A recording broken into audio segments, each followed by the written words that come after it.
O Flamengo é uma fogueira de vaidades.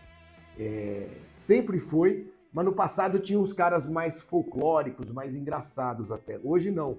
Hoje é tudo engravatado. Só não vou dizer que são Faria Limers, os dirigentes do Flamengo, porque eles moram no Rio de Janeiro, então eles são outra coisa, não sei lá como é que é. Mas é insuportável essa empáfia, essa soberba dos dirigentes do Flamengo quando tratam de assuntos da bola, de assuntos futebolísticos, né?